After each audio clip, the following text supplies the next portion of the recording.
Bonsoir à tous, soyez les bienvenus si vous nous rejoignez sur RMC ou sur BFM Sport. Nous sommes en direct et en simultané bien sûr, puisque c'est l'after qui est là jusqu'à minuit. L'after ce soir avec Jérôme Roten. Salut Jérôme. Salut Loïc, salut à tous. Avec Jonathan Macardy également. Salut Jonathan. Salut, on dit qu'il y a des lobbies à la télé, mais là c'est un sacré lobby parisien là. Pourquoi? Lobby parisien. Boum, allez d'entrée. Hein? Plante le décor. Pro-parisien, c'est ce que tu veux dire? Un petit peu, ouais. Bon, eh ben, Pas du tout. on va pas en parler en plus. En plus, Parisien. ouais, ça On va fait parler du de l'OM, on va parler de Monaco et on va évidemment revenir sur ce barrage. Si, Allez. on va parler un peu du PSG.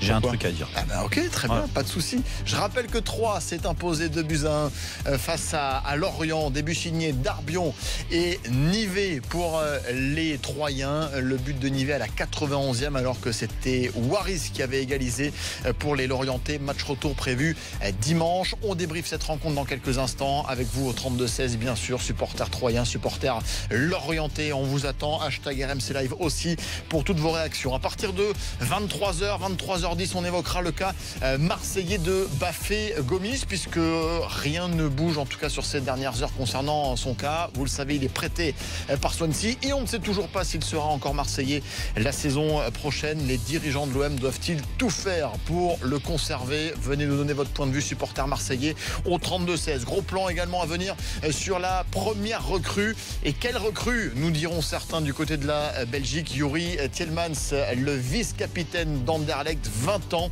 25 millions d'euros déboursés par l'AS Monaco. On sera en direct de Belgique avec notre correspondant Sacha Tavolieri qui nous dira tout le bien qu'il pense de ce joueur que l'on présente comme un futur grand.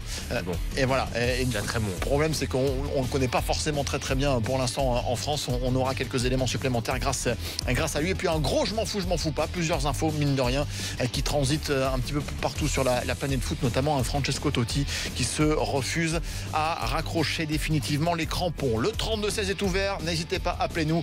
Vos réactions aussi sur le hashtag RMC Live. Mais à 22h43, vous le savez, le plus important dans l'after, c'est les 3 points. Le plus important, c'est 3 points. L'important, c'est l'essentiel. Et souvent, l'essentiel, c'est le plus important. Tes 3 points ce soir, Jérôme. Alors, le premier, j'ai mis 3, ça concerne 3. Alors, qu'est-ce que j'ai mis exactement? 3 au niveau, parce que 3 a fait son match.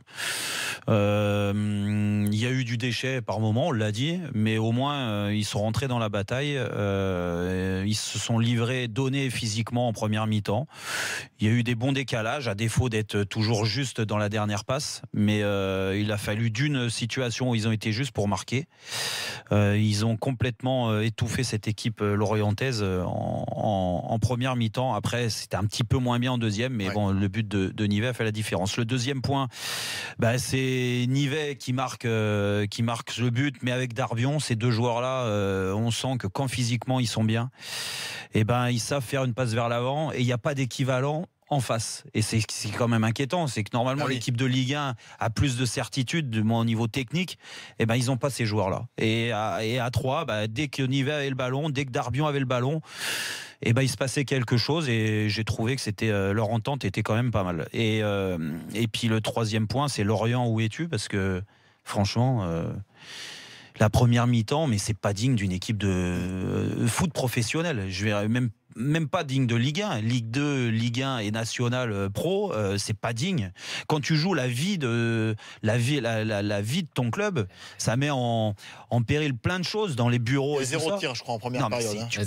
Tu peux pas faire une première mi-temps comme ils ont fait, c'est pas possible, quoi. Dans l'engagement, dans l'envie, rien que l'envie. Ils étaient paralysés, c'est ça le problème. Paralysés. Ils étaient paralysés par l'enjeu, par le stress. C'est ça tout le problème de ces barrages-là. Qui au passage n'est pas palpitant, désolé de te couper, mais c'est que t'as le club de Ligue 2 comme 3 qui arrive sur une dynamique positive, qui a joué le haut du tableau toute la saison, qui reste sur 4 victoires, et t'as une équipe qui se fait dans le froc, qui a joué toute une saison de stress et qui arrive avec 2 nuls, 2 défaites et une dynamique négative. Donc toi, t'expliques la première mi-temps de Lorient juste parce que... Alors, ils sont mauvais, Mais à ce point-là, c'est quand même. Messieurs, ce que je veux dire. On en débattra dans le même, détail dans quelques instants. Tes 3 points à toi, Jonathan, ce soir. Le premier point, ça va être que l'enjeu, en fait, à mon sens, a paralysé les deux équipes. Alors en première mi-temps, c'est Lorient, comme je le disais, quoi. Ils n'ont pas joué leur football, ils ont été assez médiocres, ils ont été paralysés par l'enjeu, par le stress de la relégation. Si on aurait dit, Jérôme a très bien résumé, on aurait dit un match indigne d'une équipe professionnelle. L'enjeu toujours en seconde mi-temps, parce que j'ai senti que 3, après avoir ouvert le score, était rattrapé aussi par l'enjeu. Il y avait beaucoup moins de liberté dans les mouvements, dans les déplacements, beaucoup de moins de justesse technique, comme si ce stress et encore une fois cet enjeu les rattrapait. Donc vraiment, voilà, pour moi, ça a été la clé du match. C'est l'enjeu qui a paralysé les deux équipes. Le deuxième point, c'est que, j'ai trouvé le match d'une qualité vraiment déplorable. Quand Jérôme, tu dis que 3 étaient au niveau, moi je trouve que oui, ils ont été au niveau pour jouer le maintien l'année prochaine, quoi. Dans les deux forcément. Après, tu t'attends pas à avoir Monaco en face. Non, évidemment. Voilà. Mais là, j'ai trouvé ça particulièrement faible et encore plus faible que les équipes de bas de tableau de Ligue 1 qui nous ont pourtant très mal habitués ces derniers temps. Je suis pas forcément d'accord. Mais vas-y, ton troisième point. 0 tir en première mi-temps, les passes, les transversales qui partent. Dans le troisième point, on finit les points, mais si on ouvre le débat derrière. Et le troisième point, c'est que même si, malgré toutes ces fausses notes, j'ai trouvé ça palpitant. Alors je trouve que les barrages c'est bien, ça nous donne de l'enjeu en fin de saison. Ce format aller-retour avec cette dramaturgie, c'est assez extraordinaire. Ça resacralise en quelque sorte la relégation et la montée. Et donc je trouve que ce format, malgré la qualité et le contenu qui pour moi laisse à désirer, le format, je trouve ça génial. Si vous voulez réagir aux 3 points de Jonathan ou de Jérôme, bien sûr, 32-16, vous nous appelez. Mais 3 points à moi, je vais commencer par Lorient. Je vais évoquer 3 évidemment, mais Lorient qui pour moi perd son identité depuis le départ de Gourcuff. C'est plus la même équipe, c'est plus l'équipe joueuse moyenne en termes de classement final à chaque fois en Ligue 1, mais on prenait plaisir à regarder Lorient. Et bizarrement, depuis qu'ils ont plus leur synthétique au moustoir, ça joue moins bien. Je dis ça en plaisantant, mais franchement, c'est terrible. C'est terrible de voir l'identité. Je parle même pas de l'effectif actuel, c'est l'identité du club. C'est pas depuis qu'il y a Ferry tout court. Alors peut-être, on pourra en débattre, mais je trouve que c'est dramatique pour un club de perdre son identité, ce qui faisait sa force il y a encore quelques temps. 3 pour moi mérite la Ligue 1. C'est mon deuxième point ce soir. C'est pas une équipe qui joue formidablement bien.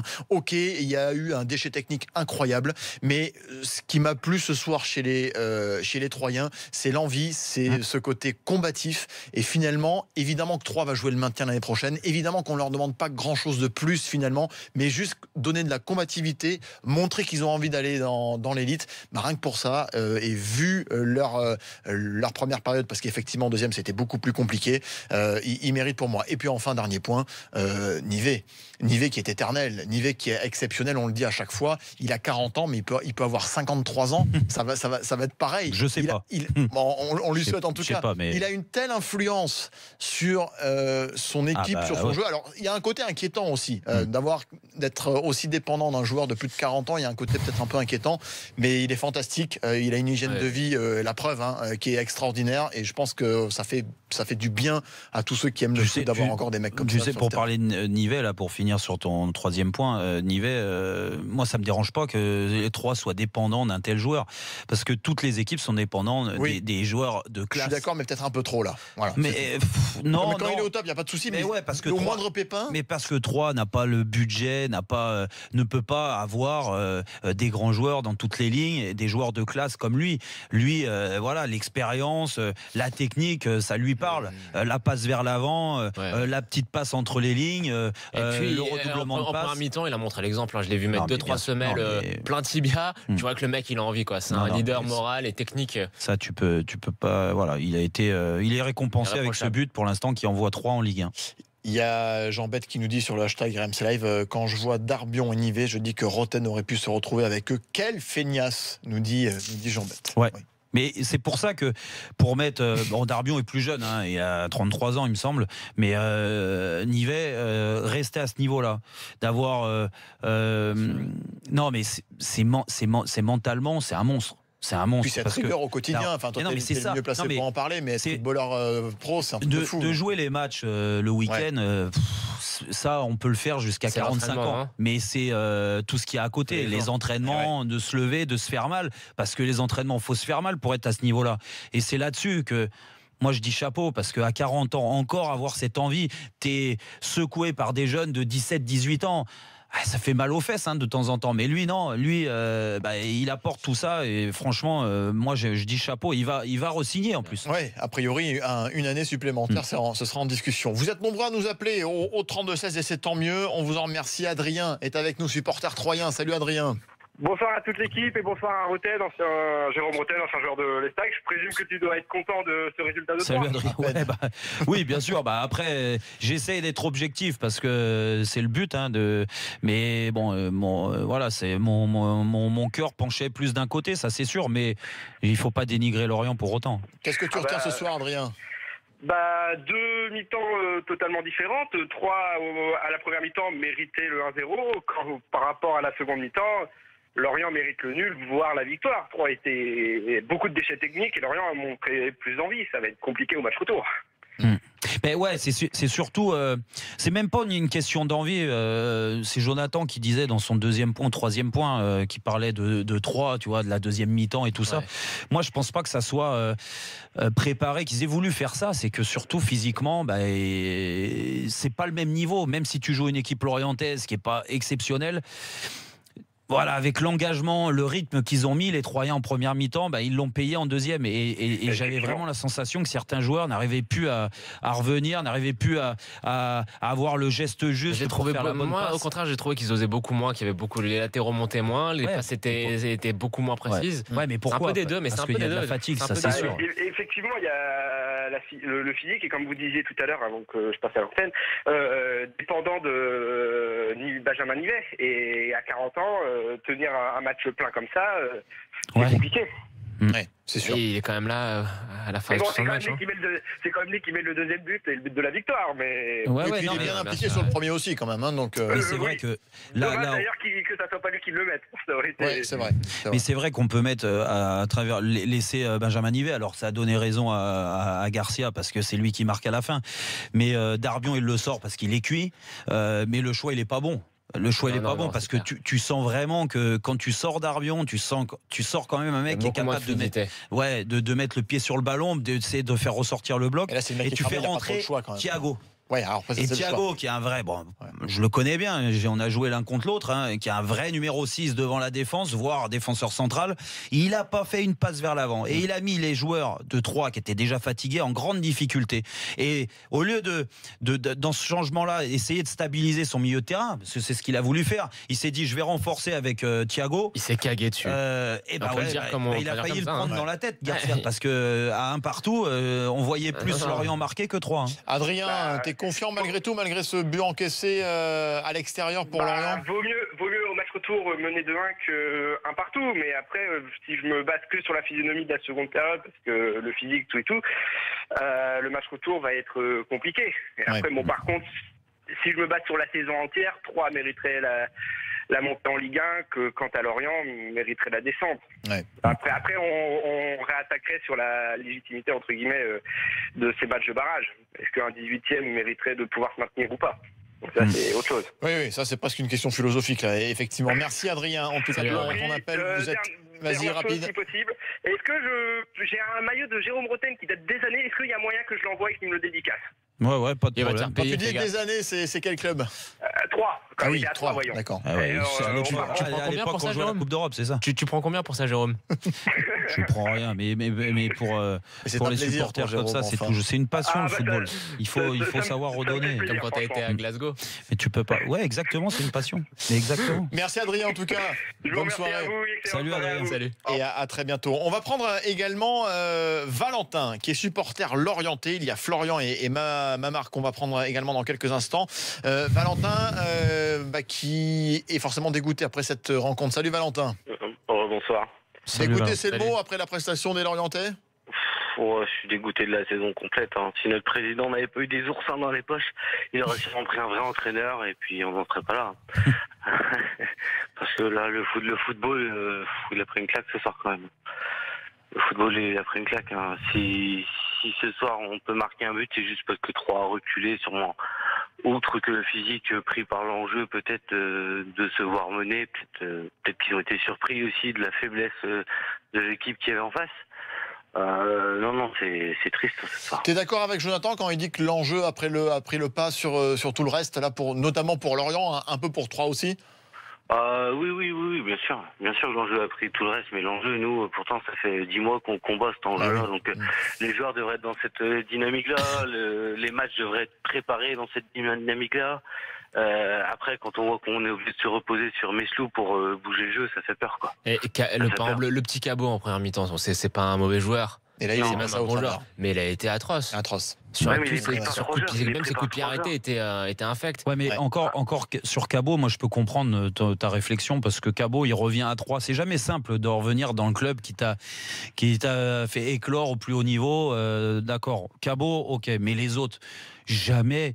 Et comment tu peux être inhibé par ces barrages, sachant que Valentin le dit, ils sont préparés à ça depuis un bout de temps, les Lorientais. Ils reviennent de je sais pas d'où. Ils étaient morts il y a quelques journées. Ils sont revenus, sortis de la zone de relégation pour retomber barragistes.